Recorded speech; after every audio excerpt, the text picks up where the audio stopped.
everybody, to the talk show here on UO Radio. Today is May 13th, 2006. Today we have with us the Underground Knights of Baja. Should be a great interview. I'm looking forward to it. The guild themselves sounded very enthusiastic about joining us today. And, of course, we have Viceroy with us as well. My co-host, my Ed McMahon, here on UO Radio. What I'd like to do is start out and basically just let's get a few introductions out of the way. And I'll go down the line. And we'll start out right away. For the people who are tuning in for the first time, Viceroy, go ahead and introduce yourself. Tell us, say hello to everybody. Sure thing. Hello, everybody. I'm DJ Viceroy here at Yo Radio, and I am from the Chesapeake Shark. Thank you. Al-Anon, go ahead and say hello. Let us know. Say hello to the people listening today.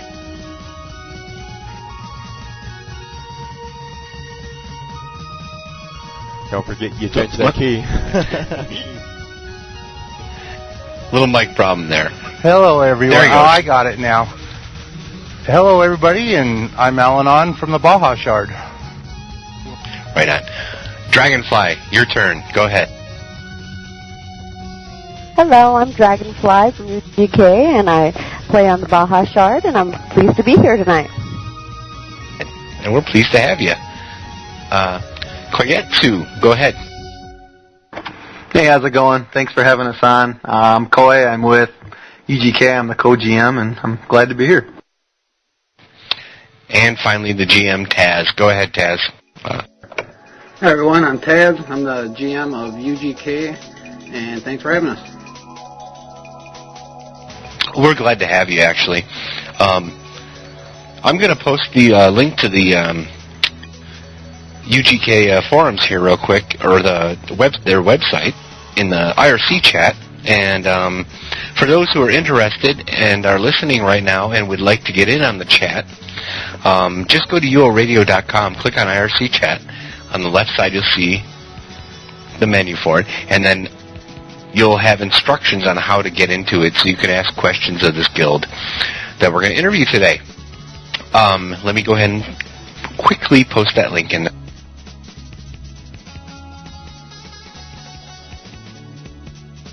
There we go. So now anybody wants to check out the website, because the first thing I noticed was you have a very great RP role-playing introduction on your website. That's the first thing people see. You don't see that on the websites right away when you go to a guild website. And I really enjoyed that, reading through that. Viceroy, go ahead. Sure, you might want to also give the listeners out there who come back and download this later a little idea as to what the website is actually on there and everything.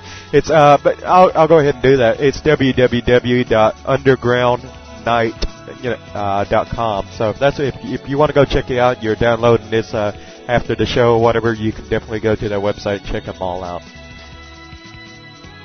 Good call. Glad you caught that. Absolutely. I'm a live. I'm a DJ 5 days out of the week, so for everything for me is live, people. So you got to give me a little bit of forgiveness there here once in a while. On the weekends, yeah. So with that said, with the storyline behind the guild, that's what I'm interested in. I'm going to start with you, Taz. Why don't you tell us about your guild and its role on Baja, or better yet, give us the what's your guild's purpose on the Shard? Well, basically, we're mainly a PVM guild, but I wanted to do something a little bit different that you see with most PVM guilds, and I wanted to have some kind of backstory, so we do what's called fiction events, and they'll take place at random days. Nobody usually knows that they're going to happen, and it's kind of our answer to the EM events that don't really happen too often. That's nice. Yeah, actually, I've been involved in many events like that in the past. That is a great way to interject some community into the Shard. Do you get a lot of of people a lot of attention for those sort of events. I've seen them on your forum, and I've seen the screenshots and that sort of thing.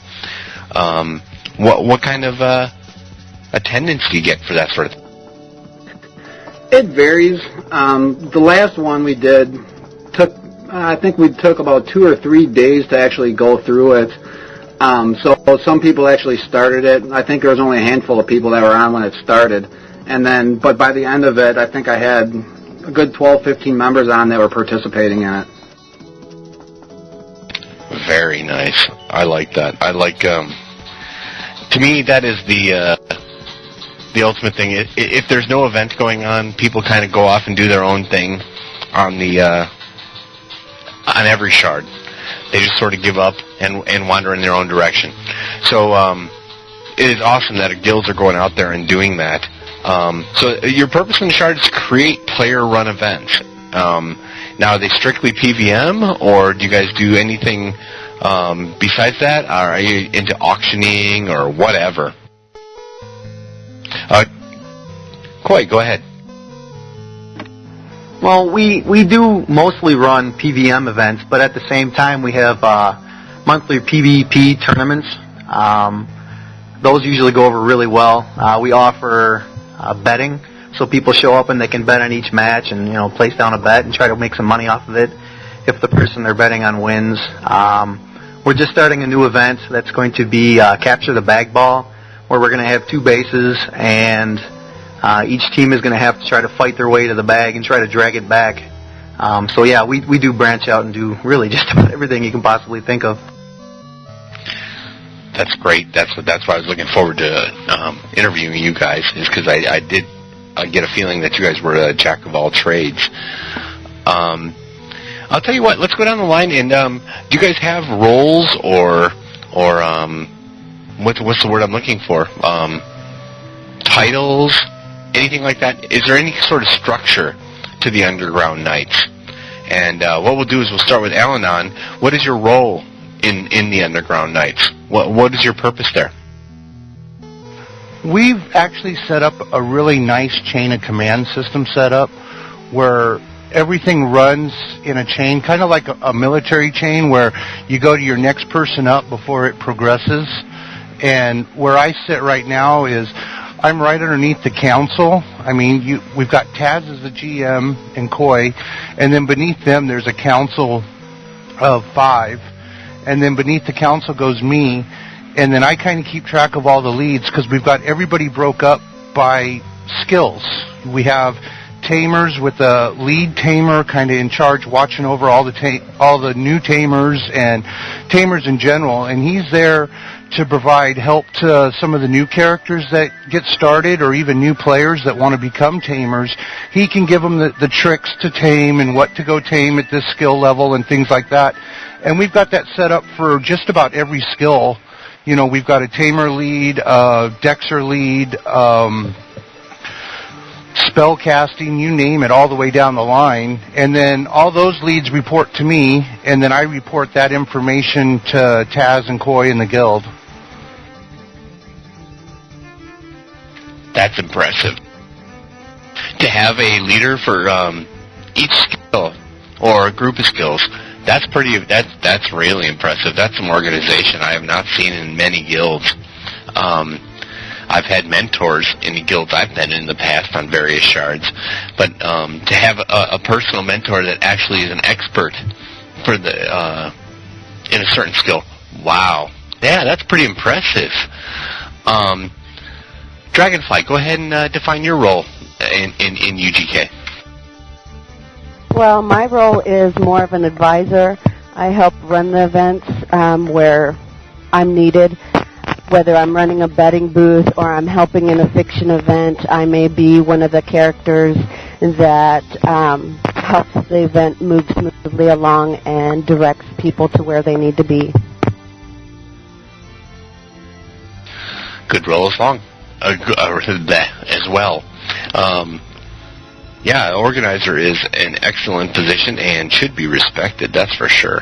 Been in that position many times myself, and I know that can be kind of stressful, that's for sure. Koi, your role in the Knights? I'm more or less just here to have fun. Really what I do is I kind of just field questions and try to help out and set up events. We come up with new ideas for the guild, like we're setting up a point system that we're going to implement. Try to buy new houses to increase the size of our player-run city. I kind of just run around and try to help out in every possible area I can. And on top of that, I run the 2 PvP events that we also do. Ooh, that's good to know. Well, we'll get into that. I'm sure we're going to get a lot of feedback from you with some of the questions I have in coming up. Finally, Taz, we know you're the guild master, but we know you don't just sit on a throne and do nothing. So describe what you do for the guild. Well, basically, me and Coy kind of share the same duties. I do most of the fiction events. I did the story that you see on the webpage. Create a lot of that, where Coy kind of concentrates on more of the PvP stuff. Just kind of make sure everything's going well and there's not too many complaints, and make sure everybody has fun. Excellent. That leads on to my next question. Oh, I'm sorry. Go ahead, Coy. I was just going to say, yeah, pretty much what Taz just said. Our main goal really is to justify everyone's $10 to $12 a month by giving them something to do other than the normal standard stuff that everyone's doing. I mean, you can only kill so many swoops before you start to get bored and need to do something else. Yeah, I agree. You can only stand in one spot. I mean, people do the dungeon spawns and the ill spawns over and over daily, and that gets a little boring. It becomes like a militant thing. So that is really good. It's refreshing to hear. Is actually the word I'm looking for. Refreshing. Are you guys Trammel based or Feluca based? Any one of you can go ahead and answer that. We're tram-based. Our city's in Malice. But we have a few members that live in Fell and are a pretty active player versus player in Fell. Good. Okay, so it's a diverse crowd then, that's for sure. So if you PvP, what are your ideas or your current opinions on, or at least those who go out in PvP? I'm assuming Coy would be able to better answer this. As far as the PvP environment goes out there for your guild, how do you guys fare on the field? Well, it depends. A couple of our members, they like to go do the Feld Champ spawns, and they usually go over pretty well. A couple times I've gone and I've done really well, and other times you go and, people are using the certain things that make it a little bit tilted in their direction for advantage-wise, but I used to do a lot of PvPing, but recently I'm mostly focusing on training up my guild and making sure everyone knows how to PvP, because most people tend to be afraid of even stepping in the fell. Yeah, no, I play a Siege character myself, but I also have several characters on Sonoma, which I play regularly as well. So I know the feeling. I play Fell when I'm on Sonoma, but I talking to friends, it's like come with me to my friend's house, and they see the red moon gate open up and they shrink back in fear. So I know exactly where you're coming from, what kind of position you're in. Do you guys think there's anything that could be changed in the game? And this, I don't want to turn this into a talk show topic, but for your guild specifically, that would encourage more of your members to join in and get into the PvP thing, maybe the champ spawns, or just going over to fight battles. Do you guys need more conflict? Do you need a game mechanic to kick in? And when I say game mechanic, I mean something more than chaos and honor or whatever, or or factions even, beyond factions? Do you need something else to encourage you guys to do that, or are you completely content playing the PVM role and sticking to the Trammel side of things? Coy, go ahead. Mostly what I find with especially the newer members in our guild here is no one's had any experience doing any kind of PvP. So when you try to get them to even try it out, it's like something they're just completely afraid of. So that's once again why we started running safe PvP events to kind of give them a taste of what it's like, and then a good majority of them, then they start to get really hungry for it, and then they want to branch out a little bit further each time until a couple of people now are just diehard, fellow PvP people now. Well, that's a good point, actually, and I was really impressed to hear about the system you guys got, where you train people in certain areas or certain professions. So, with that said, why don't you describe how you train somebody, for example? Just give us a very generic example, Coy, of how somebody who says, I want to PVM or PvP, decides they want to do it. What steps do you take? Really what we do is we have either weekly or bi-weekly PvP training, which we hold at our arena. And we just kind of get everyone together and let them fight each other, and then just give them pointers on what they could do, what they could change in their armor, what skills they need to train up, what strategies they could use.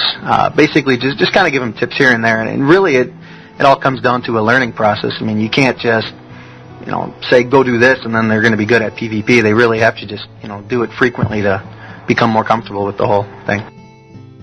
Yeah, that's exactly what I've learned too on my year plus over on Siege, is that you can learn dueling with your buddy or whatever, a lot of different techniques, but until you go out and just fight and die over and over and over again, you don't learn how to PvP. That was kind of the point I was going at. Taz, go ahead. Yeah, I was just going to say the same thing with that Coy kind of mentioned. Excuse me.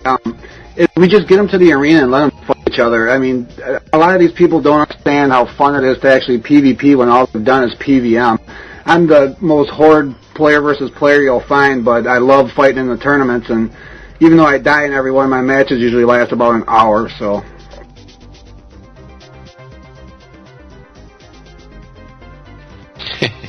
Longer than me. I think my record is 45 seconds. Coy, go ahead. Another thing we do with the whole arena, we have big prizes at the end of the tournaments. I mean, when you offer someone, $1 million, if they come and they compete in the PvP tournament and can win, it tends to entice people a little bit more than just saying, hey, let's go to Fel and kill each other.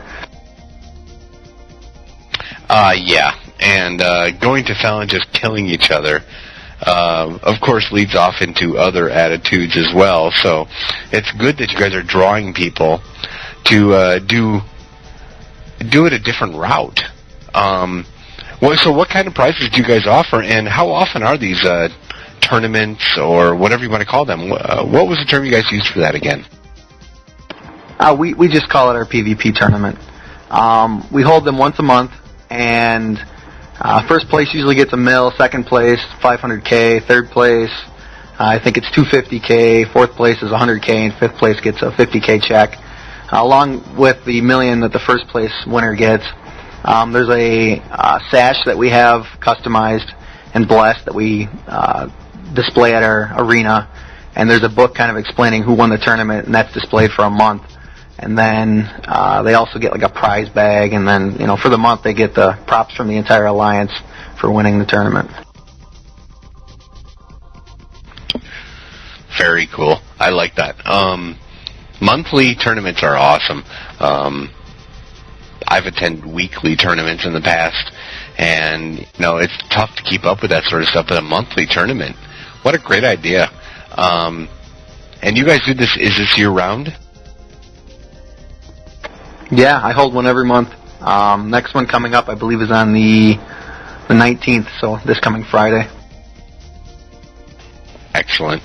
Yeah, for those of you listening in who play on the Baja Shard, or even those who don't, create a newbie character and go visit it. I'm going to let Viceroy talk for a second here, and after that I'll have them give directions to where you can watch the tournament. I'm assuming, though, that the public is invited. Viceroy, go ahead. Your thoughts. Actually, I've been kind of, doing other things around here, but, I do want to ask the question here in a little bit, as to how long has y'all's guild been around for, and everything, because I don't think I've heard that yet and everything. I was just kind of curious, how long you guys been in existence, because I know some guilds have been around for 6 years and stuff like that, and then, like, for example, I think it was LLTS from Atlantic, which is the syndicate. They basically get together every year and, have like a real-life party and stuff like that. I was kind of wondering if you guys do something like that or not, whether, being a big guild that you guys are and everything. So, I'm kind of wondering about some of those things. Well, I'll answer that. We actually just reformed, probably, how long has it been? Maybe like 7 months or so, I would guess. But UGK has actually been around for about 3 years. Right after Age of Shadows came out is when I first started it. And basically the same way we're doing it. We had the fiction events and everything. But me and my wife had a kid. I took about a year off, came back, joined up with a couple people that were originally from my old UGK guild. And then me and Coy decided that we were going to start it back up again. And from there it just blew up larger than it ever had. I mean, we gained members. We probably gained about, I'd say, 120 members within 2 or 3 months. Wow, that's impressive. Go ahead, Viceroy. Sure. Whenever you say, you had all these people joining your guild within 3 months, were they basically returning members, or were they new people, or what? Can you give us a little bit more details on that, Kaz? Sure. I had a couple older members from the original one, like Craig Stone, who's actually our guild armsman. He's one from the original UGK. And I'm actually going to turn this over to Alan on, because he was a huge reason why we got so big so fast. We actually merged with a guild that he was basically in charge of, so I'll let him talk about that. All right, go ahead, Ellen. Okay, what happened several months ago, after AOS came out, a lot of members in the game were very disappointed with the changes. In the original guild that I was in, pretty much all the leadership of that guild quit. They went to either a different role-playing game or whatever, and kind of left me high and dry, and I wasn't about to quit UO, even with the changes, whether I liked them or disliked them. And so I was left pretty much in charge, and I had a number of people that stayed behind me, even though I wasn't the GM, but I still made all the decisions. Well, a time came where we decided that we either needed to reform a new guild with me as a GM or merge. And I was looking for a new guild, and I ran into a book that Taz had written about their fiction events and the way UGK was run, and it was so interesting and profound to me that I really liked it. So I wrote an answer book back and placed it on the guild house steps. And within a couple hours, Taz had ICQ'd me back, and we got together. And so I went back to my old guild and had a meeting with everybody and basically said, hey, let's check out UGK. We like this, and everybody just fell in love with it. And next thing I know, everybody from my old guild we just merged right into UGK. I mean, it was phenomenal the way everything went all smooth. Everybody got along. It was almost like it was meant to be.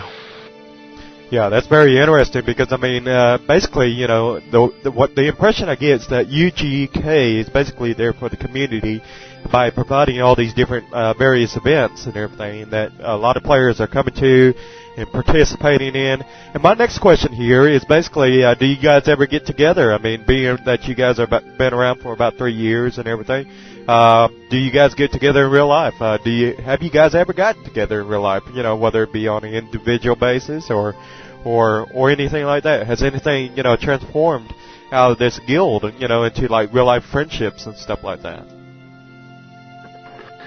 We haven't gotten together yet. I mean, me and Coy and the rest of the council, which is about 7 of us, I think, we actually all live within 10 miles of each other, so we obviously get together on occasion. But no, it's been something talked about and something that I'd probably like to do in the future, but no, we haven't all gotten together besides outside the council yet. Yeah. Well, I want to add something real quick. Sorry, Viceroy. One thing that UGK is so diversified. We have members that actually live in Belgium. So, I mean, we are literally worldwide as far as member base go. Me, myself, I'm in Alaska, and I know we got a lot of members on the East Coast. Like I said, we've even got members from Europe. So getting together is going to be a kind of a tough thing. I know one thing that Fly has been working on here for a while is that she wants to do a UO cruise and have all of us get together on a cruise ship here in the near future. Wow, I don't think I've heard of many people getting together on a cruise ship, but yeah, I mean, I definitely think that might be one of the first I've ever heard of.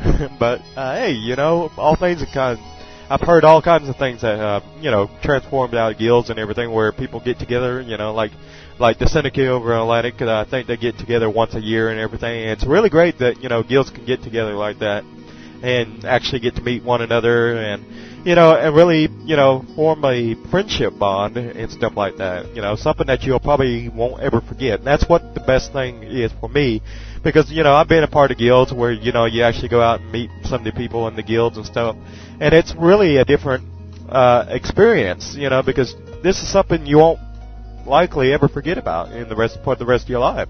And it's kind of hard to believe that, you know, a game can do that for some people and stuff like that. But go ahead, Dragonfly, and then I'm going to turn it back over to Spider-Bite. Well, I was just going to say that there's definitely a support system within the guild. Everybody shares their personal experiences and gives each other the support they need in their real-life issues as well as in-game issues. And I think that's a wonderful bonding experience. I know a lot of us may call each other and tell one another whether something's going on in their life or whether something's going on in the game as far as an event is about to occur, and get online. So there's definitely a good network between us all. Sure. And go ahead, Spider-Bite. It's all yours. Sorry about that. Oh, no, you're fine. Actually, that was a great question. I had forgotten to bring that up and ask about how far back the guild went. So, yeah, I was glad to hear what the background was to it. Didn't get to hear that. As far as the meetups go, and Taz, I'm going to let you tag on this in a second. I think guild meetups are a great idea. You know, there are guilds that I've been in or I'm friends with that are doing meetups all over the place, and they're only like one-night things, but people are flying from all over the countries to go to these things. No, I can't confirm anything in my part, but, you know, myself and a couple of other friends are actually planning one in Texas for people on Siege, and Sonoma, actually. So I think it's a great thing. I hope that this cruise thing goes through, because that's an excellent idea. I never even thought about that. Go ahead, Taz. Actually, I just wanted to backtrack real quick about the PvP tournament. You had asked before if it was open to the public, and I just wanted to mention that, yes, it's open to the public, and please come and bet. I mean, we've had so many people that come and they don't even participate in it, you know, that can't participate in it because it's in Malice is where our arena is. But gambling is so much fun. I mean, we've given away millions and millions just gambling. Okay, so this is the question I have. It's in Malice, and on Baja that is a Trammel rule set. Is it just your guild members fighting each other? Well, Alliance members too, I suppose. Yeah, that's correct. Of course, it's just. Oh, okay. So But when you figure in, go ahead, Alan. I was just going to say, when you figure in the Alliance as well, I mean, we're talking upwards of close to maybe 400 people competing. So, I mean, it's a very wide field. Okay, that makes a lot of sense then. Coy, go ahead. I was just gonna say that originally we did have the arena in Fell, but we changed it to Malice because we started our player-run city. And yes, we do allow Alliance members to compete in the tournament, but that's it. We're giving out such large prizes for the wins, and we've had a few issues in the past with people jumping in that were not in the Alliance, so we kind of nixed that out. So yeah, that's the reason why it's in Malice.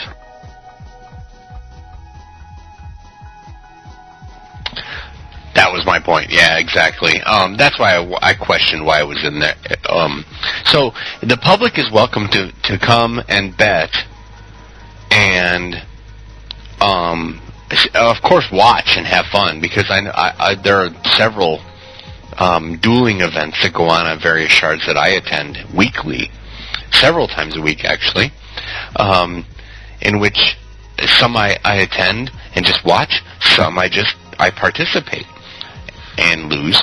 But for those who are not a member of the Alliance or your guild, just so everybody knows, so they don't flock to your event due to this radio show, and go, wait a minute, I'm ready to compete. Anybody outside the Alliance or guild can't compete, though, right? That's correct. It's Alliance only for the competition. It's open to the public to come and watch the event, bet on the matches, and we also have a casino that we run at the same time. Okay, that's good to know. Tell me about the casino. What do you run, and how is that run? Who runs it? There's another guy in our guild named Blade. He runs it. He has multiple different events. He uses the dice for a couple of different events. He also has the dartboard that he runs for a couple of different events. It's very detailed. He spent hours upon hours checking out the odds and figuring everything out, and he really outdid himself coming up with one heck of a casino. So yeah, it runs really good. That would be a great thing to feature one of these days on some of the forums out there, to see the layout and how he does the bookkeeping is what I'd like to see. A lot of people run casinos on UO, and they don't fly, only because the bookkeeping is so badly done. Viceroy, go ahead, your comment. You know, if you can, give me a little bit more details as to how some of the games work. You know, what's the maximum bet that you put on some of these games and everything? Because, you know, I don't know if you guys know this or not, but during my, years of playing the game and everything, I've actually run a few casinos in the game. And, for example, I'll play a game called, High, Low, or 7.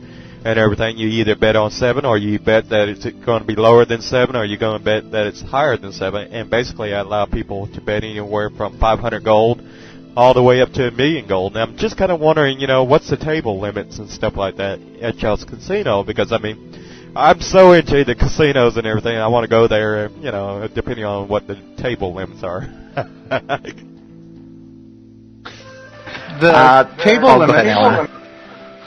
The table limits are right now set at about 500K, and yes, Hilo 7 is one of the games that we offer.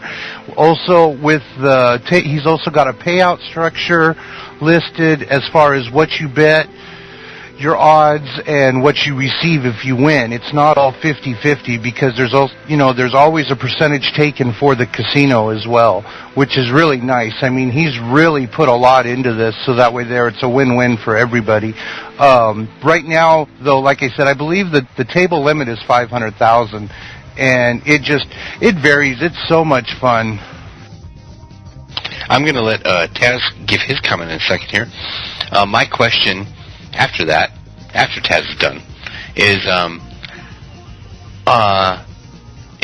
this take place in the same building, and do you guys experience lag from the people who are trying to PvP while people are betting and doing all their stuff down below or above or wherever it takes place?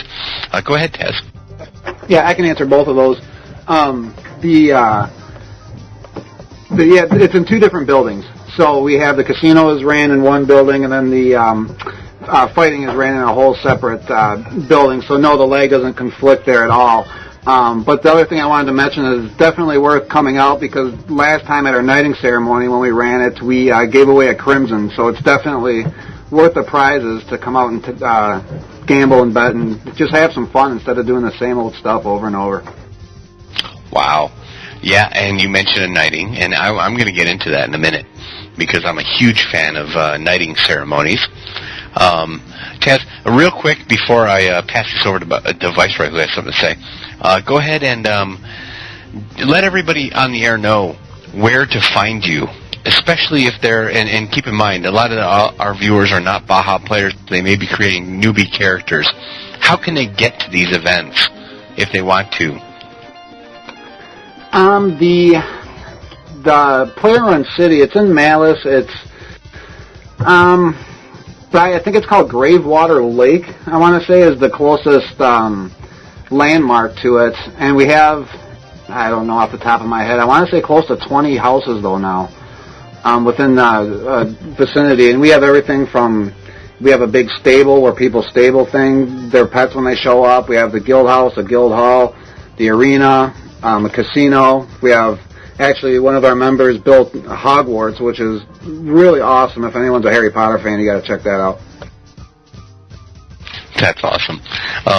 Yeah, that's funny, because I think the same area you're talking about is the same place that Iron Town rests on, Siege Perilous, which I'm very familiar with. Viceroy, go ahead.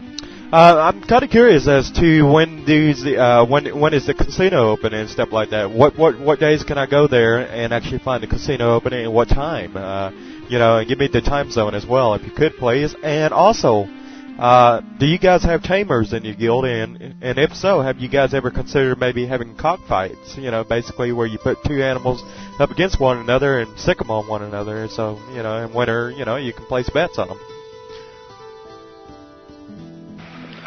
Yeah, actually, as far as the casino goes, the casino right now, I talked to Blade this morning, and he is currently remodeling it so that way there he found that he had a bar set up and people couldn't get behind the bar. It treated it like a wall. He had the bet takers on one side of the bar, and they couldn't pass checks back and forth for whatever reason. So right now he's in the middle of redesigning the casino floor plan for that, and it'll be up and running, I'm sure, here shortly.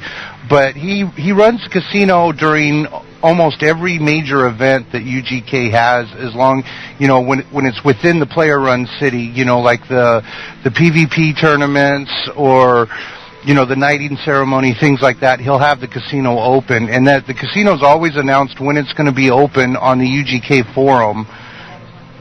And the next one will be the 19th, and he will have the casino will be open during the entire tournament.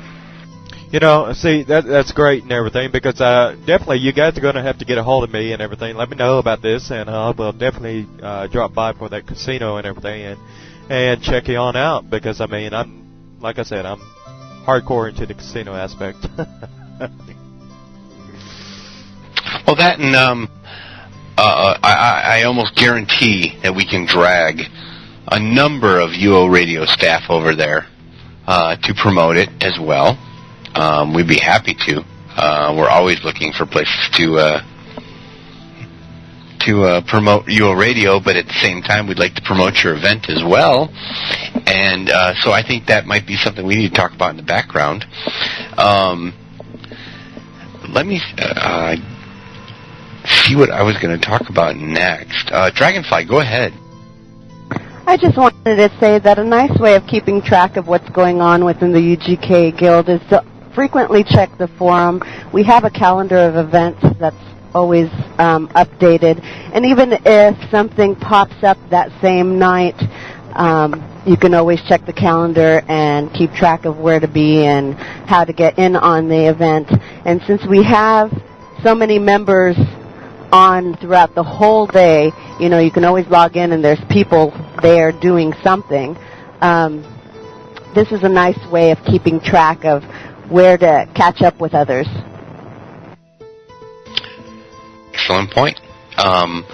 Do you guys, and that's something I wanted to address is, are you guys talking about it anywhere else other than, you know, your own guild forum? I mean, do you go and use the events forum on the other forums? I'm not going to use the word Stratix, but are you, you know, do you broadcast this to everybody, or are you just looking for the regulars that come in? Viceroy, you were next. Go ahead. Well, you know, I'll go ahead and let Taz answer that question, and then I'll go ahead and ask my question after that. Okay, go ahead, Taz. Yeah, most of our events that are open to the public, we post as many places as we can. We're part of a huge alliance that Al-Anon mentioned, so we have posted on our alliance forums, our forums obviously, and yeah, we posted on Stratix. Got a pretty good relationship with the moderator of that forum, so he's always right away stickies it up there so people can see it, and we've done it in the public event thread as well, so we try and get it out to as many places as we can. Excellent. Go ahead, Vice. Yeah, I'm over here on y'all's forums and everything. I'm actually checking out y'all's website as we do this interview and everything, and I'm kind of wanting to ask some questions about the calendar and courthouse and auction features on this forum of y'all's. Notice y'all use the PHBB forums and everything. Have you guys ever considered maybe putting an RSS feed over on your website on the front page? That way, you know, it can be displayed on the front page of your website or something like that. Also, what is this courthouse and auction about? Can you maybe give us some details on that, Coyette? I guess that's how you say it. Yeah, that'll work. The courthouse is basically just a fancy, like a punishment system on the forum for people who are getting out of hand. It allows you to put them in basically jail, and then they're just stuck there until they get out. And if you click on the courthouse, if someone was in jail, it would basically give a brief explanation as to why they were put in jail. As for the feed you were talking about, that's something we've considered. It's something we are thinking about adding at some point. It just has not been done yet. Really, we just kind of add stuff as we go along, and whatever we think will benefit, you know, that's what we add. Such as the auction, that's something we recently added. It's just a place you can put items up, and people can bet on it, and then once, you know, the item is purchased, then you can meet up in game and finish off the transaction, and then you can also leave feedback for each other, so you can kind of see if people are, you know, shady, or if they're you know, it's a good person to be trading with. Right. Well, you know, one more question I do have about the whole auction system. Have you guys ever checked out a auction site, or do you guys even know about an auction site called UO-auction2.com, or I think that's the website, or maybe it's auctions2.com. But have you guys ever heard of that website, and have you guys ever checked it out? Yeah, I've been there frequently as well. It's a very good site. I have nothing against it. It's just, you know, I got bored one night and decided I'd try to do something similar myself. Not a problem. Yeah, that's a good point. Very good points altogether. You guys, obviously, you got the casino going, which is a good deal. No in-game auctions, though, right? You guys have no interest in that at all? I wouldn't say we have no interest in it. We're always open to try something new. But I think it's a matter of if any other members out there that wants to try and do that, go ahead, because my hands are full. Yeah, no, I hear you. The only reason I asked is because, you know, the outside of game commodities or commerce or economy is failing fast with not Pub 41, since they retracted everything, but and items will lose worth. But I was just curious for the mere fact that a lot of these in-game auctions are now thriving because people have all this gold to spend instead of real-life cash. And a lot of the guilds are getting in on that. Which leads kind of into my next question. Go ahead, Tess. Yeah, I don't know if it was mentioned, but the auction on our website, it works with, it's gold only, it's not cash. Oh, that's good to know. Yes. See, I like to see that. I like to see that. I mean, cash is a good thing, but with the failing economy in UO, and that's not EA's fault, that's not the players' fault, that's everybody's fault. I see gold exchanged before cash is always a good thing. Coy, go ahead. Yeah, I was just going to basically say we made the decision not to do real-life cash. We'd really rather have people spend stuff, gold in-game as opposed to spending real money. And on top of that, I just wouldn't want to get in a situation where if someone got ripped off, then having to try to deal with it. I mean, it's just something that we really don't want to get ourselves into. No guild wants drama, that's for sure. Especially over a scam. Because that's never a good ending. If I could interject something. Oh, go ahead, Alan.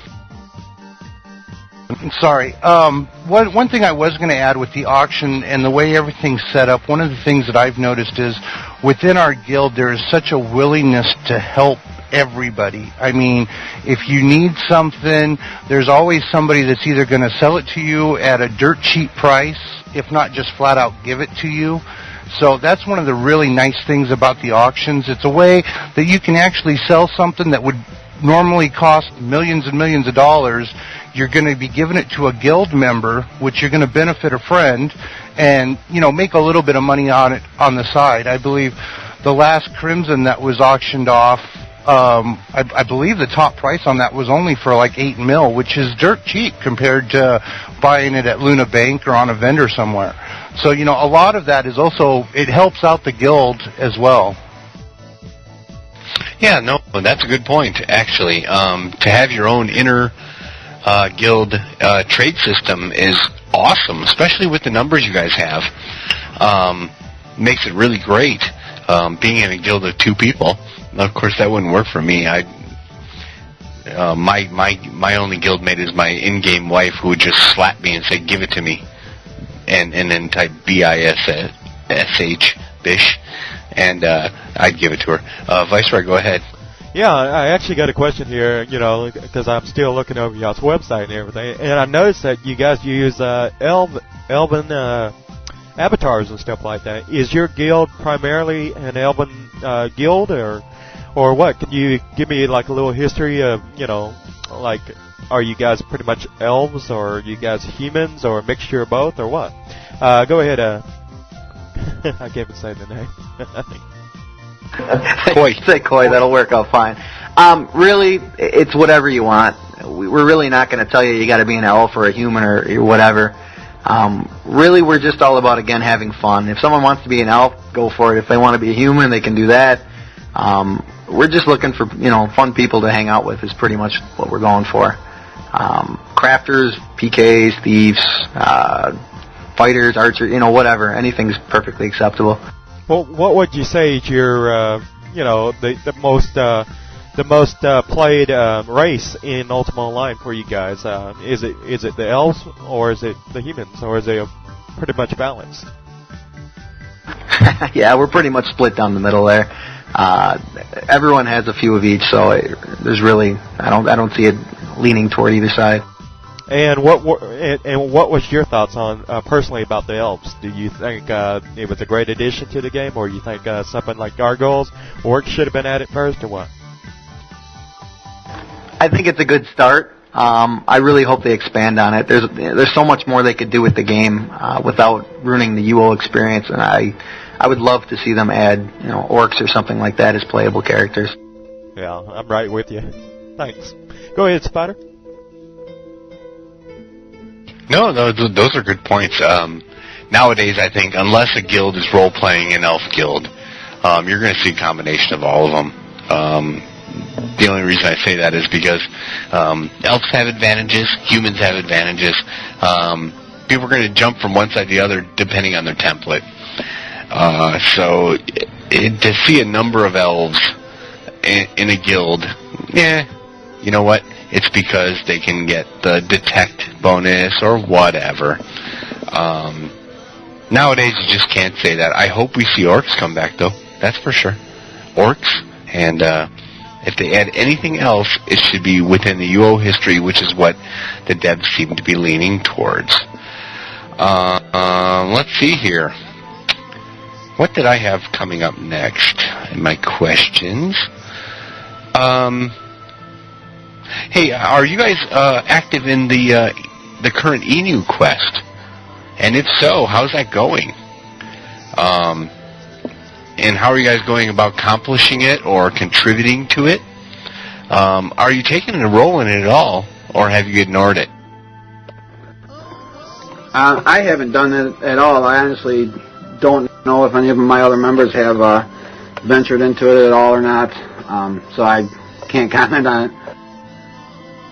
I saw it started, and it was a couple days before my accident, unfortunately, and it was really funny because I put out a guild call for everybody to come and be involved in it, and what I found out is that I actually had, we had quite a number of members on, and what I had is I had 10 members that were in the middle of doing the Travesty Peerless, I had 5 or 6 members that were doing the Mel Peerless, and I had another couple members doing Dreadhorn Peerless all at the same time, and everybody was like, we can't break away right now, and I was like, okay, so it kind of just dropped because everybody was so busy doing other things, but I mean, it was kind of really neat that the guild itself actually had, 3 of the Peerlesses all running simultaneously. That is pretty cool. Now, I've heard that Baja has slowed down a lot. So, on that same subject, how are you guys doing? Do you guys, obviously, you're not keeping up on the current quests, which is not a bad thing. Most people don't. But, as far as the Peerlesses go, or the champ spawns, or whatever, do you guys find it pretty easy to go do a champ spawn, not be rated? That sort of thing? Taz, go ahead. Yeah, that's my whole purpose of starting up this guild, was because I had bounced back and forth, and I'm talking about 3 years ago or so, trying to fit into a guild that was doing more events, would hold, do a fell spawn, anything besides the same over and over again, do the same thing. So that's when I finally got frustrated and said, forget it, I'm going to start up my own, and that way we can do whatever we want to do. And, so basically, I just wanted to try and bring the community back to Baja. Okay, so my question is, since now there are events kicking in, in EM events are coming up. We got a new arc coming up, plus the Enu quest. Being that you guys run your own events, are you guys going to concentrate on those, or are you going to focus over on the EA sponsored events? What are you guys focus on that, or your views? What's your preference? Let me put it that way. My personal preference is we'll probably still just, I'll probably just do my own event still. But, I mean, our guild is large enough that I'm sure we'll have other people branch out and try and do some of the EM events and whatever else EA brings through. Okay. My problem has always been...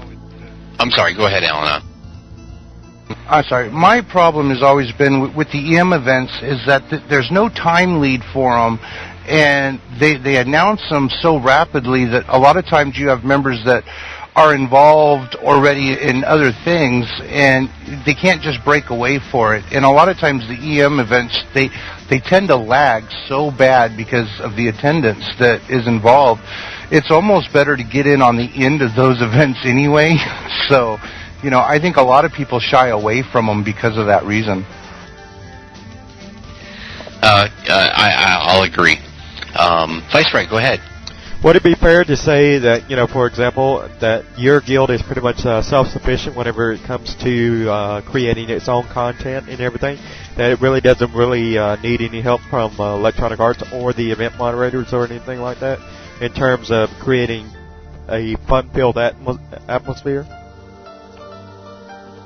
Yeah, I would definitely say that's true. Not to say that we're against or wouldn't try anything that would come out from an EM event or anything else that EA did, as long as it was actually interesting and not just, I don't know, like this canned event that's going on with Emu or whatever. I don't know, it's just not much fun to go and try and make up words to see what she has to say back, and it takes forever. Right. I know exactly what you mean in a way. Al-Anon, I got a question for you.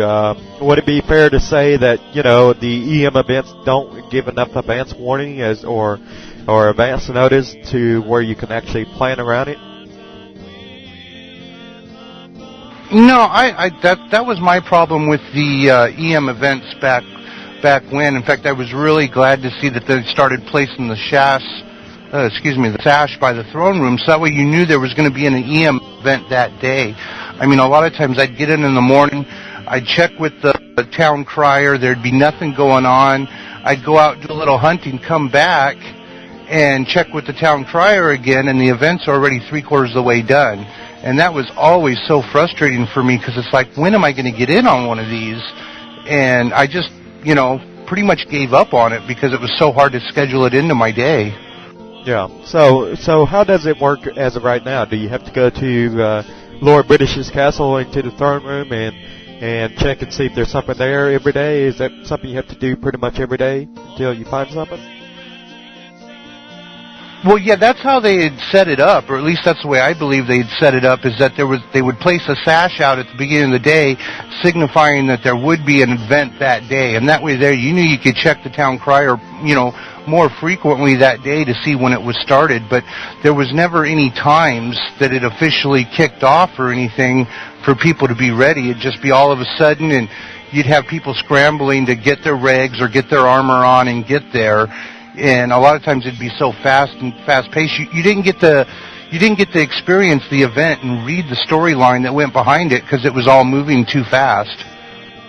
Yeah. Well, I appreciate the feedback and everything because, this does, from time to time maybe reach the ears of the event moderators, and maybe they can take some of this feedback and actually incorporate it and find a solution to make it more possible and feasible for people to participate like you. Go ahead, Spider. Well, yeah, and Dragonfly, I'll give you a chance to speak in just a second, just to comment on a couple of things. The event warning systems vary from shard to shard. So for those who have never been to an EM event, it may be difficult to be warned ahead of time on your shard. I can only speak for, for example, Sonoma's is so grade school, it's not even funny. There's a gem sitting on the stage in Serpent's Hall where it's green if there's nothing going on. It turns another color if there's something brewing, and usually that's about a 14-hour period, I think it is. I think it's 14 hours. And then it turns red when there's an 8-hour occurrence. So you have plenty of warning on Sonoma. If all the other event moderators would integrate that, I don't think it would be the same. I think they should all integrate the same system, to be honest. It could be a different scenario, a different stronghold. It could be Lord British's castle, Serpent's Hold, like it is on Sonoma. On Siege, I think it's also Serpent's Hold. There's just so many ways they can go with that. They just need to integrate it or make it more common amongst the shards so that everybody's not guessing when this stuff is going to happen, and maybe make it more entertaining for everybody. Dragonfly, go ahead. I just wanted to say that I'd have to agree with that if they had more uniformity throughout the different shards and letting people know when something's going to occur or roundabouts when it's going to happen, then I think they'd have a lot more participation. I feel that our guild fills in the blank spots in between those EM events, and one of the problems I have with the EM events is they're few and far between. I mean, something will happen for a little while, and then it'll be weeks before something else occurs. And in that time frame, a lot of people have to find something else to fill their time with, and that's where UGK helps fill that void. Yeah, and when you guys first discussed the fact that you actually spend the time and resources to do such a thing, it warmed my heart. I mean, that's just what people need. They need that stuff to fill the time in between the EM events. The canned events, you know what? It's another dungeon. It's being stuck in. Let the Scooby-Doo Club go out and figure out the clues. Just let us know where the damn dungeon is. That's my opinion. Viceroy, go ahead. Yeah, I think the biggest problem in which you guys seem to be describing here and everything is just a lack of consistency across many different shards. And, you know, for example, you might have a sash on one shard, whereas on another shard you might have a common crystal that, you know, changes different colors depending on how far away you are from an event and so on. And another thing is, to my understanding, you have to go and check this spot out every day if you want to see if anything's going on at all. So it kind of makes it a little bit of a hassle just to go over there, and you have to go all the way over here, you know, and then you get kind of discouraged after a while when you don't see nothing for a while. So, and then, like, you know, something like Dragonfly pointing out, you know, it's too far in between, you know, far and few in between. I mean, you might not have another event for another 2 weeks or so, and then the rest of the time you're wondering, you know, what are you going to do, or you know. And then by the time the next event gets around, you forgot what the last event that you just attended, what it was all about. And so, you know, it's kind of hard to keep up, you know, and keep your focus on, you know, what all's taking place and what all's led up to this next event and stuff like that. So, I mean, it's definitely a challenge, I would say. I wish they kind of had like a team devoted to nothing but basically full-time, you know, quest system where they could maybe have a daily event or something like that, you know, something ongoing every day. Yeah, I agree. I think our EMs need more love. I'd like to see their contracts extended. Instead of a 3-month period of time or whatever the contract length is, I have no clue what it is. Let them do it full time, or at least on a quarterly basis or whatever, just to keep them coming. Because you're right, absolutely 100% right about, you know, people wait weeks. The canned events, great. You know what? The last 3 canned events that were announced, by the time I got up in the morning and read U-Haul, or drugged myself through it, I should say, they were already defeated on my shard, whichever shard I was playing that day. I go in, they're done, and it's game over. And it's like, well, that was fun. Okay. No, I really like the fact that guilds are stepping up, like the Underground Knights here today, are stepping up and creating events to fill in those slots, since we don't have that right now. Right now, all we have is flat out, okay, that event's over, storyline's done, bye-bye. Taz, go ahead. Yeah, I was just going to kind of say the same thing. I was actually really surprised when I first started playing Ultima, 8 years ago now. I figured this kind of stuff would be all over the place, where you'd have people creating their own quests and events, because you pretty much have wide open to do anything you want, and I just never saw any of that come up, you know. And then after the Sears were gone, it's basically why I started this up, so I could do it myself instead of waiting to join a guild that would do it.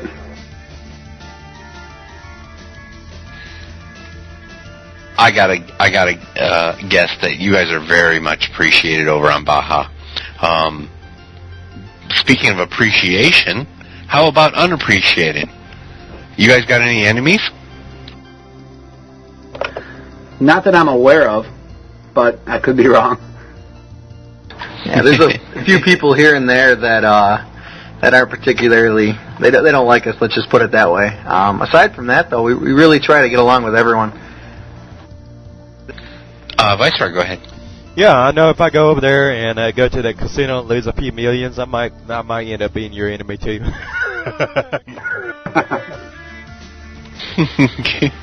You won't be ours, though. No, not if he loses it. If he wins it, he might. Better than insurance collection. Hey, you guys talked about being all in the same area. So you guys have a player-run town? Yeah. Excellent. I mean, some of the members live on Feluca, of course, but in your town, and you mentioned this earlier about having a stable and that sort of thing, and seemed on your website. Describe your town. How do people get to it? Is everybody welcome? That's the big thing. Go ahead, Coy. Yeah, everyone's welcome. I mean, anyone can come by. We'll be happy to give them a tour. Frequently, people just show up and just, wander around, and if we see them, we try to grab them and, try to help them out and answer questions or whatnot about our guild. Also, any other house in the area that we don't own, contact us. We'll buy it from you. We're trying to get everything. We just try to make everything fun for everyone. We really don't want to kick people out or refuse to allow people in the area. We want it to be as open-ended as possible. Well, that's good. That's a good point. Viceroy, go ahead. I'm kind of curious. Is there any particular reason why you guys based yourselves out of Malice rather than Trammel or Palooka or some other passive? It was where we could find the most land. Oh, okay. Yeah, that definitely be the case. Go ahead, Taz. Yeah, the first original guild house was in Malice. Me and Coy actually found it, about 3 years ago. And it just so happened that a plot right next to it went down. And so I put a house there. And then I think a day later, another one went down on the side of that one. So I put another house there. And it just exploded from there. And all of a sudden, we were buying up the entire spot. Wow, okay. Yeah, that's the way it works. And if I'm got my geography right, you're talking about to the west of Gravewater Lake, right? All the way down to the peninsula where the desert meets it? You got it. Yeah, that's exactly where Irontown rests over in Siege Perilous. It's a great spot for a player-run town. Dragonfly, go ahead. Well, I was just going to say, one of the nice things about having a player-run town is not only do we have a stable and the guild meeting hall and the arena and things like that, we also have a treasury where people could come and donate, or if they're running low on insurance, they can pick up a check and pay back the treasury, along with a maid shop. So it's nice to have easy access for all your needs there. Especially we have the crafting hall. We always have someone who's available to pop right in and repair armor, or we have chests that have tools, bone machetes, whatever you may need, orange petals on the spur of a moment. And that makes it nice and convenient rather than having everybody run off in all different directions and then try to regroup later. We all could come and regroup in one area and find the supplies that we need so that we can go out and run these events in a smoother manner. That sounds very self-efficient.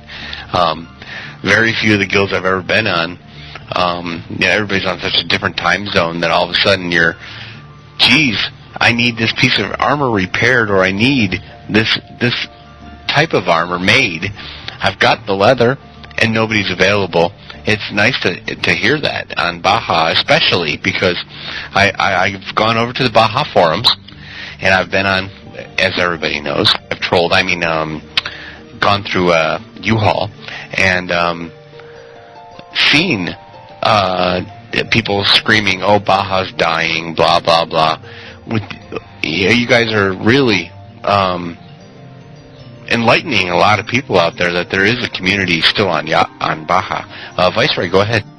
Yeah, I'm kind of curious. Out of the 3 years you guys have been around and everything, what would you say?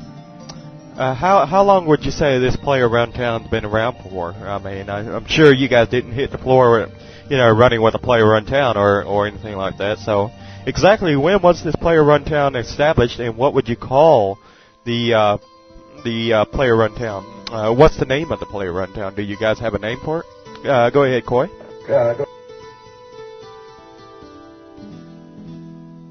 We're kind of in the process of. Oh, go ahead, Tess. Yeah, we're in the process of. We actually have a poll out on our forum right now that everyone's voting on. I don't think we've come up with an actual name yet for it. But the town is just a real recent thing. I would say within the last 2 months is when we started getting all of the land in the area. Okay, and does it have a name? Not yet. We've been kind of referring to it as UGK Row because the first probably 6 or 7 houses were all just right in one row. But we're going to have to change that because it's no longer that way. Yeah, especially if you want to kind of appeal to the general public. It's probably best to go away from a guild name to more of a public name, and that always seems to have worked for me whenever I've managed or been a part of a Play Around Towns. Because when you go to UGK or something like that and you have ownership, it then seems like a lot less inviting. So that's something you guys can take into consideration. Go ahead, Coy. I just wanted to go back to the whole crafting thing. That's something we're really trying to push lately. We really want to get a bunch of crafters in our guild. Shadow, who is the lead for our crafting section, is trying to get together crafting events to do, and so they go out and gather resources and recipes.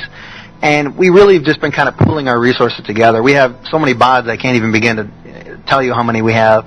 Tons of leather, tons of ingots, you name it, and we're really trying to get it so we're self-sufficient, and if someone, like you said before, if someone needs something made, we'll have the resources to pull it out and make it for them.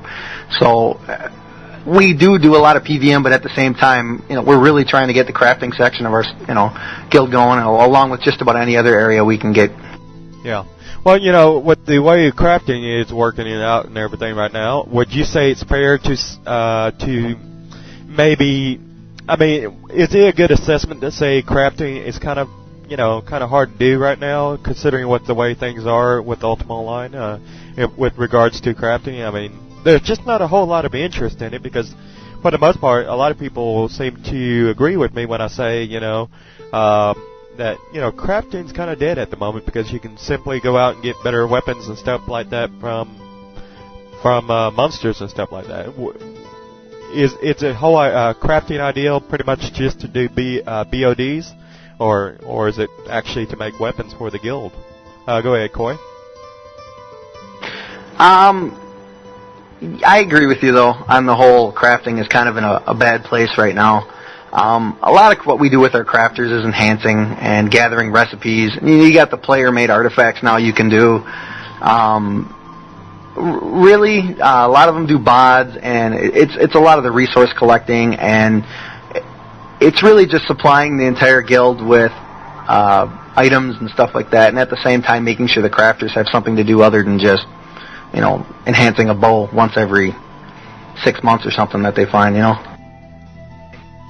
Okay, I guess I'm going to have to ask this question to basically all you guys. Do you think crafting, in terms of crafting, you think enhancing is going to be the future of crafting? Solely, pretty much. Is that all you guys are kind of looking forward to, or do you kind of hope that they actually give more meaning back to crafting other than just enhancing all the time?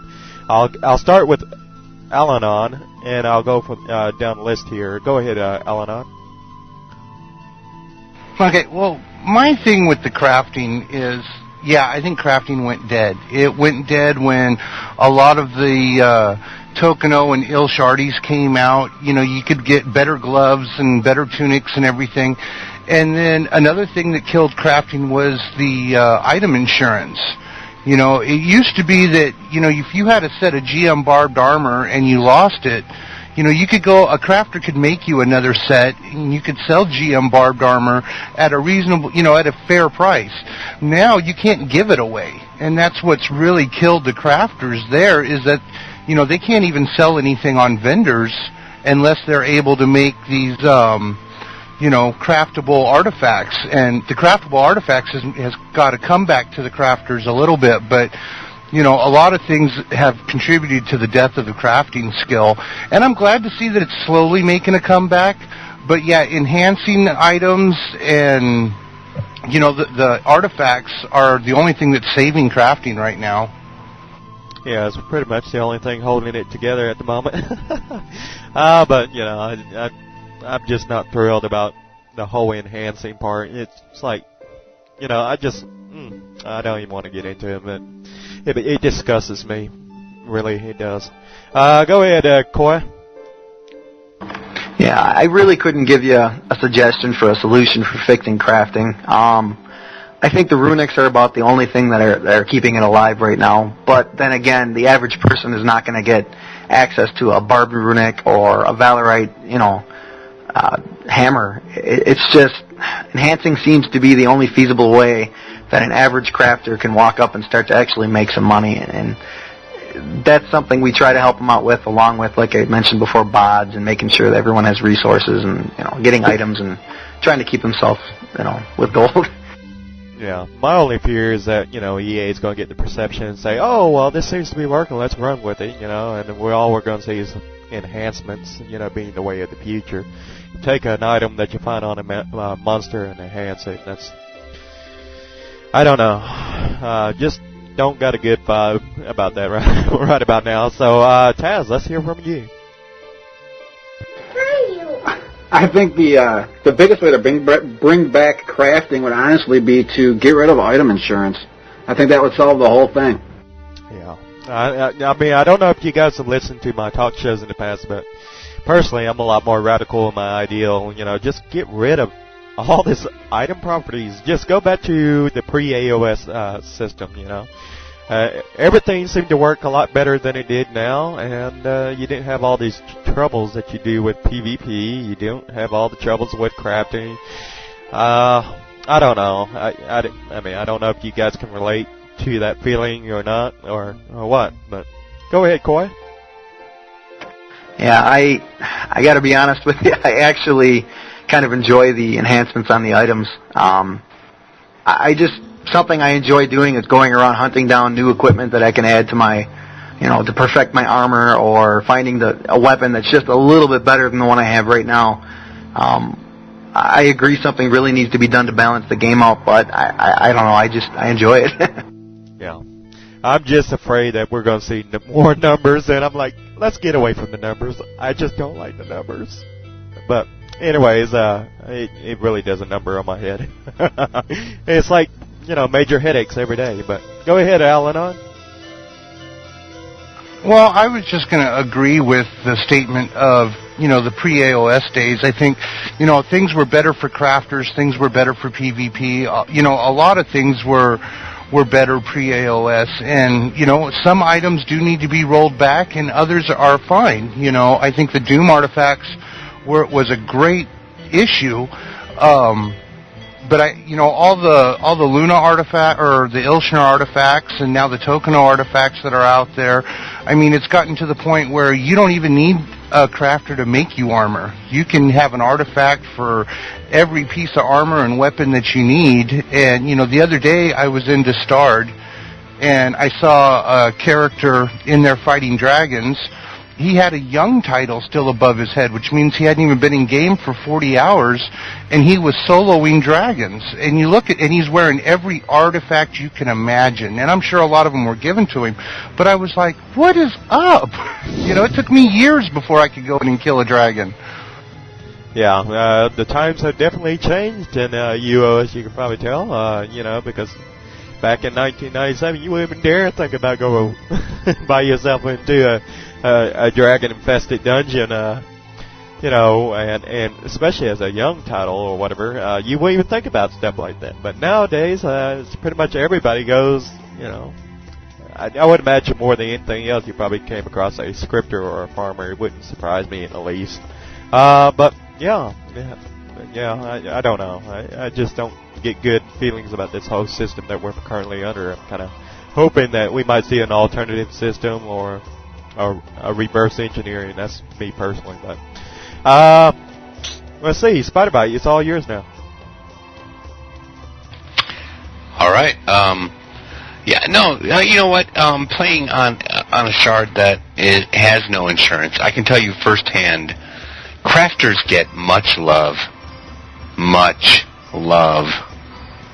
with no insurance, because people are not willing to take out and risk losing this stuff that's been introduced into the game. It may be great, it may guarantee you a win, but if you're tackled by 6 people, if you're caught off guard, you're not going to get it. You're not going to keep it. You're going to lose it. So people don't take it out. I won't advocate taking insurance off of Trammel. That is a no-win situation. But as far as your guild goes, if you guys step on Fel, or the people who do step on Fel from your guild, would you be,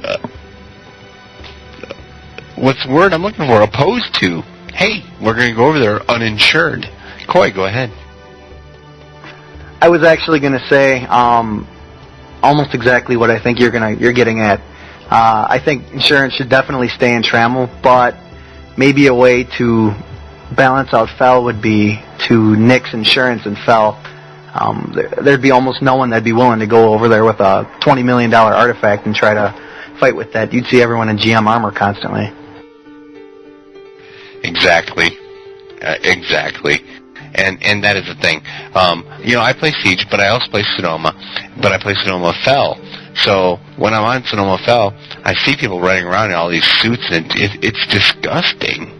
On Baja, I'm sure it's the same way for you guys. You watch these guilds run around doing the same thing. It just makes no sense. Anyways, crafters would get much love if insurance was never introduced, or at least it was not introduced to Feluca, because people will lose their stuff, and they will need it, and they will do like I do over on Siege, where there is no insurance. They'll be buying 40 sets of armor at a time, like I do. I buy 40 sets of armor. Crafters out there, think about it. Now go over to U-Haul and scream about it. No, the crafters aren't going to. It's going to be the item whores and the PvPers who are going to complain over there. It'll never be the crafters. The crafters need to go over and say, listen, no insurance, and this guy's going to buy 40 sets of armor from me once a month. Anyways, what was the next? Hey, let me ask you guys how do you guys initiate or recruit new members? What are your standards for new members? Do you have a process that they go through? You know, what are the steps taken if somebody wanted to join UGK? What are the steps? Go ahead, Taz. Basically what we do is, first thing they have to do is go and register or fill out an application on our forum, so we can kind of keep track of them, PMs, through things like that. And then what we do is, I usually meet up with them, give them a little tour of the city, and then when I first put them in, and their title is recruit, and we keep them like that for, I don't know, up to 30 days. And then what we do is we have a little forum that we post their names and get feedback from all the leads and whatnot, and then decide if we're actually going to put them in as Squire in the guild and then give them member status. Okay, that's good. that actually brings me up to the next subject. As they move their ways up, do you guys have ceremonies? As in-game role-played ceremonies. Like, for example, on Siege Perilous, we have the Knights of the Silver Serpent, who have squire ceremonies, they have initiate ceremonies, and then they have knighting ceremonies, which are not to be missed. Most unbelievable ceremonies to be seen. Do you guys do the same thing? And if so, what are those? Go ahead, Tess. Yeah, we actually just had one not too terribly long ago. And usually, unfortunately, I didn't get a chance to do it this time because of real-life work schedule or whatnot. But usually we put them through a little player-run quest that we make up. And it's just nothing too dangerous or anything, more fun than anything. And then we had the knighting ceremony at our guild hall. I think we had, there had to be at least 50 people there, I'm guessing, that showed up for the knighting ceremony. And then we made a big event out of it. So then we also had a scavenger hunt where we gave away like 4 million gold, had the casino open, had our artisan hall open where people were burning out runic hammers and leather runic kits, enhancements. So we made a whole night of it kind of to introduce the city as well. That's great. What is what's the process? So let's say somebody who's listening right now decides, you know what, this guild sounds awesome, and you guys do. I want to join. Newbie player. What's the process that you need to go through? How do they contact you, etc.? Just hit our website and go to the forum, and there's a recruitment thread, and just post in there that you're interested. Give us an ICQ or a Yahoo ID, something where we can get a hold of you, and either myself or Dragonfly will contact you and give you the tour and kind of give you the rundown about how everything works. And then we also, at the same time, is when we will give them their lead. So depending on their character skill, or if they're a brand new player to UO, which we more than welcome, we will get them with whatever skill they want to build up, and so they have somebody to ask questions to and can ease them into not only just our guild, but UO in general. Oh, that's good to know. So when people are new to the Shard in general, or new to the game, you guys will assist them that way too. Absolutely. Well, that's good to know. Dragonfly, go ahead. I also wanted to say that we take in members at any skill level, and we help them train up. And as long as they're willing to participate and active in the guild, the process of moving up and being promoted is pretty much a smooth one. It's what you put in is what you get out of the guild, and that's pretty much how we run it. Good point. Alanon, go ahead. Yeah, I also wanted to add, a lot of people, they kind of frown on being a squire. You have some people that may have been playing for, years, and they come to UGK and they're like, well, why am I a squire? Well, it's because there's only so far you can go, and we keep our knights and our legendary knights. That's a reserved, that's something to aspire to, and that's what, to kind of expand on what Dragonfly said, is the more you do within the guild is how you get promoted. I mean, you may be one of the greatest PvPers or PVM people in the game, but if you're not participating in the guild and you're not helping out with new players and stuff, then you're going to be a knight or a squire. Until you're able to show commitment and help in community, that's how you get your knighthood. And, that's something important for people to understand. It's not just about how good you are as a player. It's how you are within the community. We've got some people who have been squires for a very long time, and they're happy with that because, maybe they only play 2 or 3 hours a week or whatever, and they're happy with just being a squire, and that's fine, So one thing, I like to stress to people is don't expect to be promoted really quick. It's okay to be a squire. There's no disgrace to it at all. No, exactly. As a matter of fact, like I said, the guild that your guys reminds me of that's on Siege is Knights of the Silver Serpent, and that one is the same way. You will never become a knight until you've been around a year in the guild. And prior to that, you have to prove yourself big time. And even before that, you have to be questioned even before you're allowed to be initiate. My question is what are the different ranks? Can one of you guys, maybe somebody who's in charge of the determining who's promoted or whatever, tell us. When somebody like myself, if I were to apply to the Knights, what is going to be the rank that I'm going to get when I first come in, which would be Squire or whatever, and how will I move upwards, and what are the ranks that I can look forward to before I become a legendary Knight? Taz, go ahead. It's real simple. It's basically start out as recruit, and then it's Squire when you're actually in the guild. And then from there it goes Knight, Elder Knight, Legendary Knight. And then we have other titles, too, that we've worked in through fiction events. If somebody were to have killed a particular character, we may give them a kind of an honorary title for the time being. But that's pretty much it. And then from there it goes to all of our lead titles, which are, we have our guild sorceress, we have Al-Nan's our guild coordinator who's in charge of all the leads. And we will add more skills as they come up or as needed as far as lead roles, but right now we're pretty set with that. I'd like to apply for the lead for forensics. No, I'm kidding. Or I'd taste identification. Yeah, we need one of those.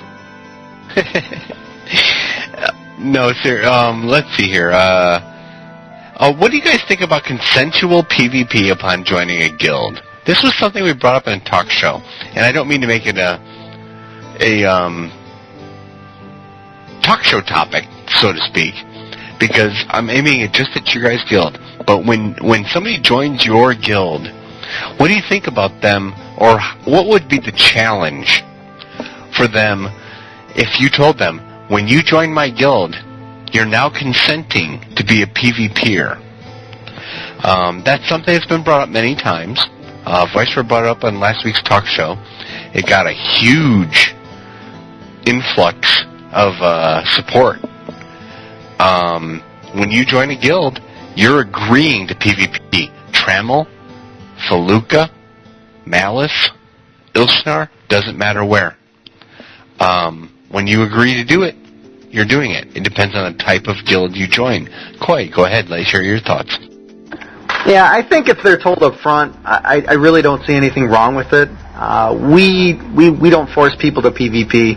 We encourage them to, but I really don't see anything wrong with it. Like I said, as long as it's, they're explained up front and they're willing to do it, because the more people that PvP, honestly, the more fun the Shard's going to have, Exactly, and that was sort of the point that was made when we talked about it. Al-Anon, go ahead.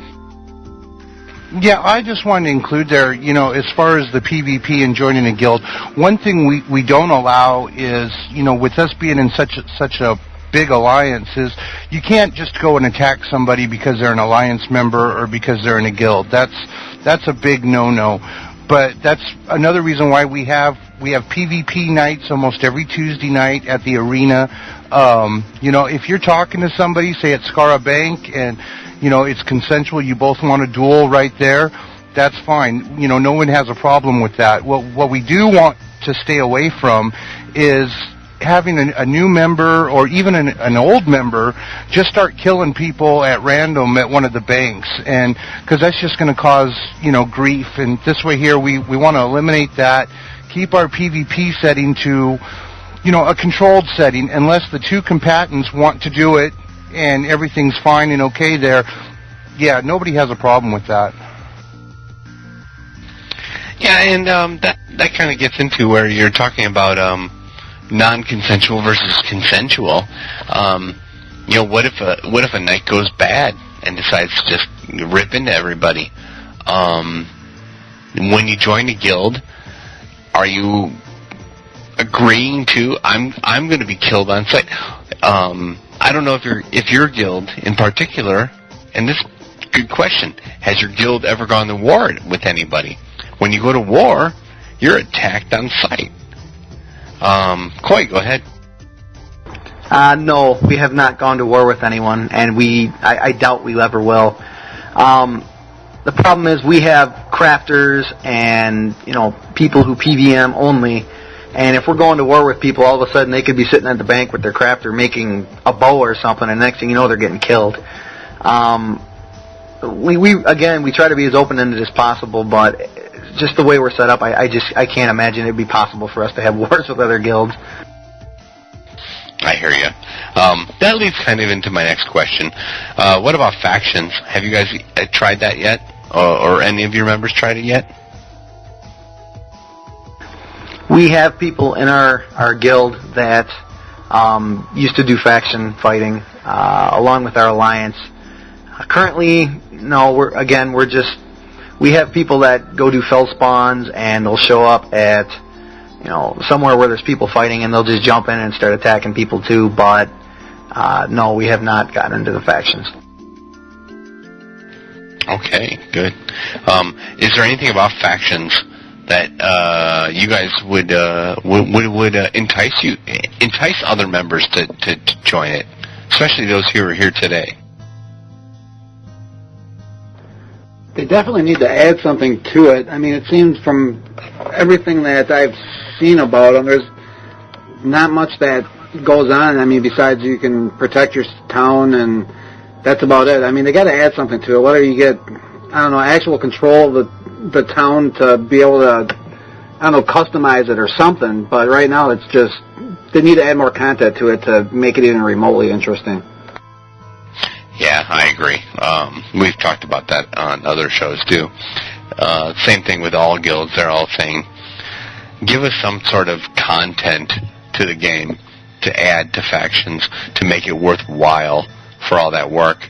Because I guess right now it's up to 24 hours or something. You have to wait to steal a sigil or something like that. Alanon, did you have something to say? I saw your light blinking. No, I was just going to, comment on the whole PvP side again. I mean, me personally, I don't like PvP only because I don't like dying. But, with the crafters, one thing we are starting, though, and I'm not sure if Koi's even aware of this, is within the Alliance for the ill spawns, it looks like we're going to have a separate guild that's just going to be set up as a warning guild to raid some of the ill spawns, and it's going to be done as an event. And basically what we're doing is we're setting this up so that way it is kind of like a training for doing the fell spawns, so that way people know what to do when they do get raided. And that's going to be an interesting aspect it's in the process of working out right now. Ooh, that's a great idea.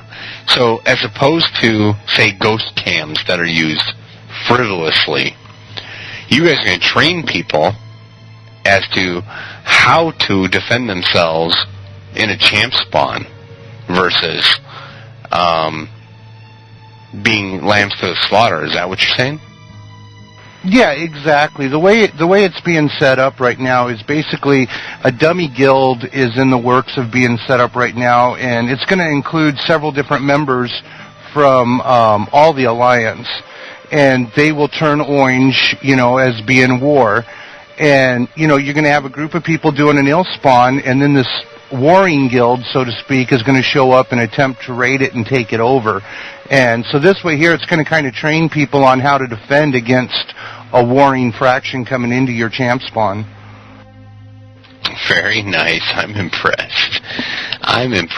Man, I wish they'd bring some of you guys over to Siege. That is impressive. Let's see here. Some of the events that you guys are talking about, you talk about the monthly tournament and the auction, the casino. What other kind of events have you guys hosted? You have several of them on your website. Koi, go ahead. Well, we have one we're going to start to try that's coming up in a couple of weeks here. It's kind of like a capture the bag type thing that me and Alanon actually went over and figured out. More or less, we have picked a location that has two good spots for what we're going to consider bases, and we're going to have a nice filled-up bag ball right smack dab in the middle.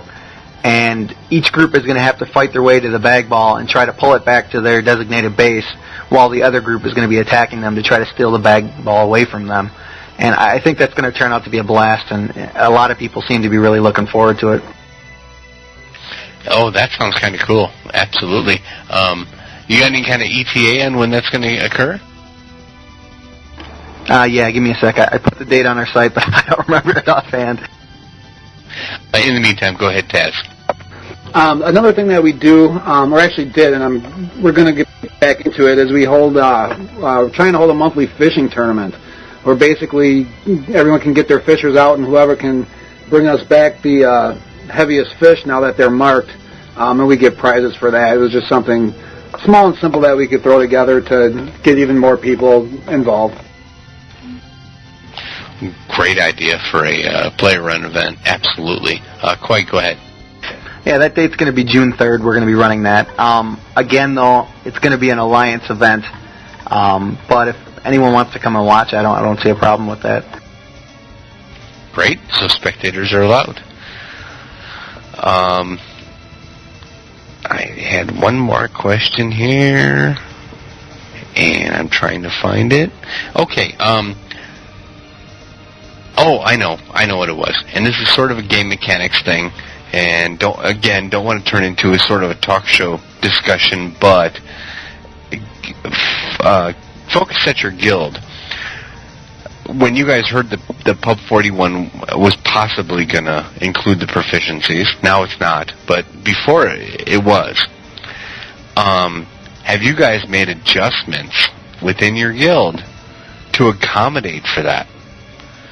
And if so, now that it's being pulled out again, it may not show up again for another 3 to 9 months. What are you doing to readjust back? Coy, go ahead. When we had originally seen it, there was a pretty big uproar of a lot of members that were really not happy about it. They pretty much went over and complained on the forums, like on a different site that I saw a bunch of other people doing. Really, there was no adjustment in armor. There's been so many changes that they've talked about bringing out that they dumped before it happened that I think everyone's just kind of sitting there waiting to see what's really going to come down the pipe. That's a good point. Yeah, sitting around and waiting, and that's what everybody should do until it goes on to the test center. It's always been my praise. Viceroy, unless you had something else, I was going to wrap it up with a few announcements. Otherwise, go ahead, Vice. No, I really don't have anything else to say. It was great having you guys here with us, and I do appreciate you guys taking out the time of day, to sit down for the interview with us. Yeah, I agree. And what I'd like to do is let everybody give a chance to say goodbye. Tell us about yourself and your guild. And with that, what I'll do is I'll give a couple announcements after that. Let me start down the list here. Go ahead, Al-Anon. All right. Well, it's been a pleasure. Thank you for having me on and the rest of the guild. I've been rather entertaining discussing our guild. Feel free to come and check us out. We're just about somebody is always on 24 hours a day. It's a good time. A lot of fun to be had by all. With that, good day. No, we appreciate having you too, and appreciate having you guys on. Dragonfly, go ahead and say some words before we sign off today. I just wanted to thank you for having us, and feel free to check out the forums. We'll be posting more events on the casino and upcoming things, so stay tuned with UGK Forum, and we will keep posted with UO Radio. Take care. Thanks, Dragonfly. Yeah, absolutely. Please keep in mind, let me post it again here in the IRC chat real quick. It is undergroundnight.com is where their guild forum is located. And these guys are great because they fill in where EA, and it's not for a lack of filling in for entertainment. EA provides plenty of entertainment across all the different land masses, but it is great when players provide entertainment for the other players. I'm the biggest advocate of player-run events, that sort of thing, having been involved with the coalitions shards, which were cross-shard events. I love player-run events. They're more fun to me than any of these canned events, and that's not down-talking them. They're fun for people. Anyways, Coy, go ahead. Go ahead and say your... Just like everyone else already, thanks a lot for having us on. We had a blast doing this. We're happy to talk to you guys anytime you want. I want to invite everyone to come out, check out our city, check out any of our events. You already mentioned our website. I really appreciate that. And really, we're out to have fun. And if anyone wants to have fun, come look us up. Yeah, if you're on Baja, or if you're interested in transferring to Baja, or if you're just joining UO, definitely go check out undergroundnight.com. Also, just gate to Umbra, and just keep heading west. You'll hit Gravewater Lake eventually. Follow the lake. I know it well, only from my time on Siege. Taz, finally, the GM. Go ahead. Well, thanks for having us. And yeah, if anybody's looking to join Elite PVM Guild, come check us out at our website, and be happy to have you with us. There you have it. Just a couple of announcements before I let everybody go here. Let me first of all let you guys know before we sign off for the day about the promotion. A new one, Deal or No Deal game that Vice has set up. It's the same as the television station, where you're going to pick up, you pick a chest. I don't know. He can go into better detail than I could for it. So maybe I'll let him do that. Go ahead, Viceroy, and describe your Deal or No Deal game. I saw you describe it to me, but put it in words for me. Sure thing. Basically, Deal or No Deal is a game in which you pretty much go and have 26 chests, wooden chests over in a house somewhere in this case, it's over on Chesapeake until we can get some more houses on other different shards and everything, and basically some sponsors and stuff like that, and then maybe we can expand it over to other shards as well. But ideally, the way the game works is, for the top 3 participants over in the IRC chat, the ones that are chatting away, and the top 3 posters over on the UO forum, not the UO forums, but the UO radio forums. Whenever you go over there and you're like the top 3, you'll be able to be eligible to participate in this event. You'll be selected as the winner and everything, and you'll come over on Chesapeake with a newbie character. You'll pick, one out of 26, and then, the rules are all up on the forums and everything on the website as well. If you want to learn more about that, you have a chance to win up to 10 million gold on the shard of your choice. And so, be sure to get over into the IRC channel, get over on the forum, start posting, get involved, because we're here to, try and encourage the community to come together and communicate with one another on a regular basis. And that's what we want to see happen. And, it's a way of rewarding you guys for those of you who are out there, interacting with the community on a regular basis. So come on over. Hopefully somebody will get out there and get lucky and win the 10 million gold and be all happy. And I do look forward to starting it. And we're going to be starting on the 21st of May. May 21st, 2006, which is next Sunday. Not this coming Sunday, which is tomorrow. It's going to be the Sunday after tomorrow. So be looking for that. See, I told you could explain it better than me. Anyways, yes, definitely tune in for those kind of contests. And he wasn't fighting when he said UO forums or UO radio forums. Either way, I'm sure you'll see news about it on both of them.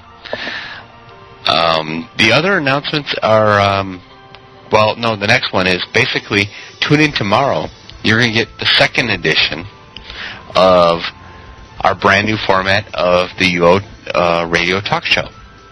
The talk show is now in a town hall format, meaning anybody, anyone with a microphone and TeamSpeak can join us on our talk show. There's no longer a panel. It's going to be a group of people. Whoever gets in there, whoever crowds into that room is allowed to speak their voice. It's going to be like a EA meetup, but weekly. So if you have a microphone and you have TeamSpeak, go to yourradio.com. You will see the instructions right on our homepage. I think they're still on our homepage. Yeah, without the EA developers, though. Well, exactly, yeah. Yes. So, yeah, get in there. And, we're going to toss out a bunch of subjects with a whole bunch of changes being made to Pub 41. Almost like a rug being pulled out from underneath us. Or, I should say, a blessing to others, those who are pro and those who are anti. We're going to have a lot to talk about tomorrow. Trust me. So I invite everybody, join us. More voices, the better. More opinions, the better. And of course, everybody's welcome to my opinion. So that's what matters. With that said, Vice, unless you have something else to add, I think we'll wrap this up for today. Sure. You want me to go ahead and wrap it up? Go ahead. Sure thing, and I don't have anything else to say, so this is going to go ahead and conclude the interview with the Underground Knights from Baja, and this is, let's see, what day is it? May 13, 2006, on Saturday, and so we thank you all for tuning in here on Euro Radio for this guild interview, and be sure to tune in next week, Saturday at 4 p.m. Central Time, or 5 p.m. Eastern, which is also 2 p.m. Pacific. So be sure to tune in for that, and we'll have another guild interview, hopefully for next Saturday. So till then, take care, and we'll see you then. Adios.